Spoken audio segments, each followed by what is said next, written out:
This is Reality Dispatch, written by Jim Minns.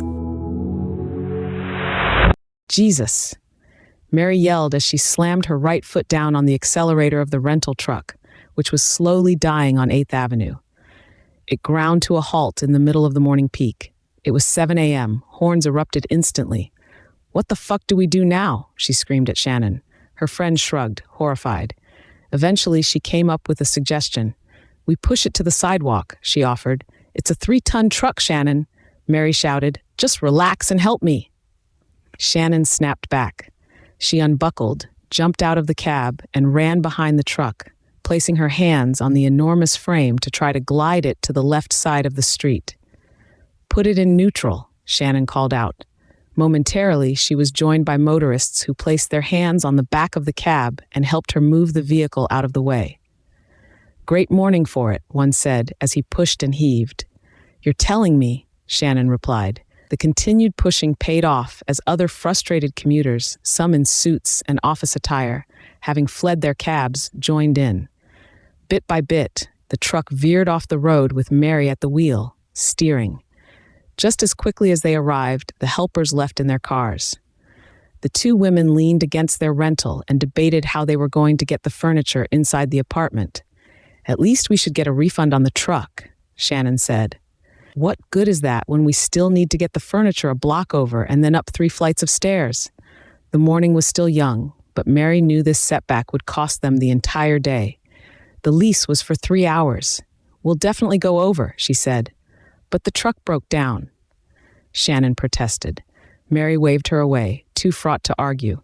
After a minute, she pushed herself off the side of the truck and got moving. "This stuff won't get itself inside. Let's go." They opened the back doors and began unloading their worldly possessions onto the footpath, one item at a time. Soon, an entire living room and bedroom setup was sprawled on the street for anyone to see or steal. The fear was real. The longer it stayed out, the more likely it would disappear. "We should have left the larger items on the truck and taken them out as needed," Mary muttered. "What's done is done," Shannon replied, leaning down to lift the underside of the couch. "Give me a hand, will you?" Mary grabbed the other end. They proceeded down the avenue, clenching the weight with all the strength in their fingertips. The pain was already searing through their bones, and they hadn't even reached their building yet. Mary dropped the couch first.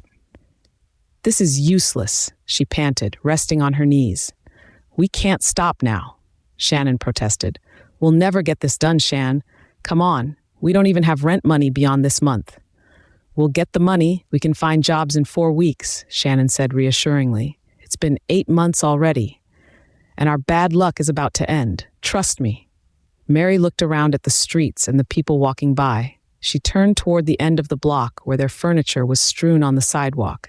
People were eyeing it, too far to chase off, and she didn't have the energy anyway.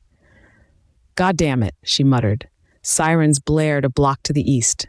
2, maybe 3, echoing off buildings and creating a wall of sound. "What now?" Shannon asked. "Hey, you guys need a hand?" came a voice from behind them. The man was sweating slightly, dressed in all black despite the warm weather. He looked like he'd been running, but the combat boots seemed out of place. Shannon looked at Mary. Mary looked back. "We're fine. Thanks anyway." "Don't be silly," the man said, stepping behind the couch and nudging Shannon aside. He bent his knees. "I'll take this side." "You don't understand. We'll be here all day. That's just one piece. We've got a block's worth of stuff." The man didn't even look behind him. "Forget about it. I'm happy to help." "No, seriously," Shannon began. "No, seriously," he snapped. They reluctantly accepted. Now there were 3. He helped carry the couch up all 3 flights to the studio apartment that would be their home for the next 4 weeks until their likely eviction. Then, without a word, he returned downstairs and began collecting more furniture from the pile. Up and down he went, unprompted, only leaving the heavier pieces for later. "Makes sense to get the big ones first. They're the ones most likely to get nicked," he told Mary in passing. She detected a slight Scottish accent. The sirens continued. A growing police presence made the man duck his head as he worked. When it came time to carry the bed, all 3 of them were involved. The man lowered his head completely, letting Shannon lead from the front. Mary noticed the officers weren't patrolling casually. They were searching, 2 at a time, scanning faces. This was a pursuit. "Is that your furniture on the sidewalk?" one officer asked Mary as she exited the building. "Yes, officer. You need to move it or I'll issue a ticket." "I'm sorry. Have you been here all day?" She wasn't sure whether to lie. Admitting they'd left furniture out for hours could earn a fine, money they didn't have. "Yes, officer. Seen anyone suspicious?" he asked. "Suspicious?" "Yeah, white male, dressed in black, looks out of place, possibly hiding." "Hiding?" she repeated, shaking her head. "Well, flag one of us down if you do." She nodded and walked toward the remaining furniture. Her heart raced, legs stiffened, she felt torn. If she warned Shannon, he might become dangerous. But he had helped them all day, and they still had more to carry. She turned back and took the stairs 2 at a time. Shannon and the man were lounging on the couch. "We still have more stuff," Mary barked. "We're just taking a breather," Shannon said. "Well, a cop just warned me we'll get fined if we don't move the last of it." The man sunk deeper into the cushions. Shannon followed suit. "Just a moment or 2 longer," she said to Mary. He looked too relaxed to pose a threat.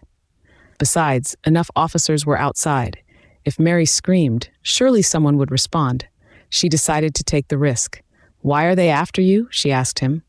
He looked up. "I robbed the jewelry store on 6th and Franklin this morning," he said casually. "Jesus," Mary breathed. "Now we're harboring you." "Yeah," he confirmed. His fingers were intertwined. He let the truth sit in the room like furniture.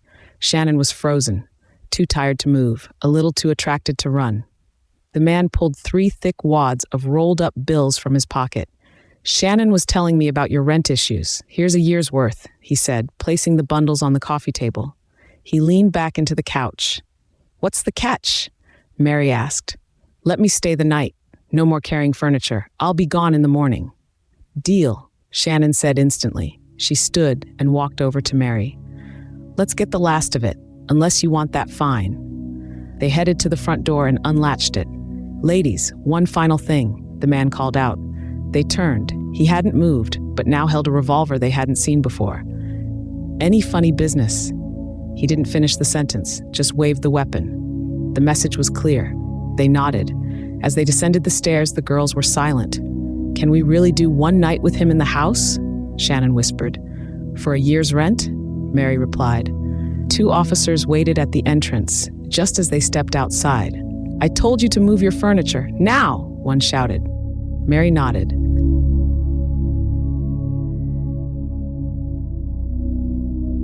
For more stories of fact-based fiction, head to jimmins.substack.com.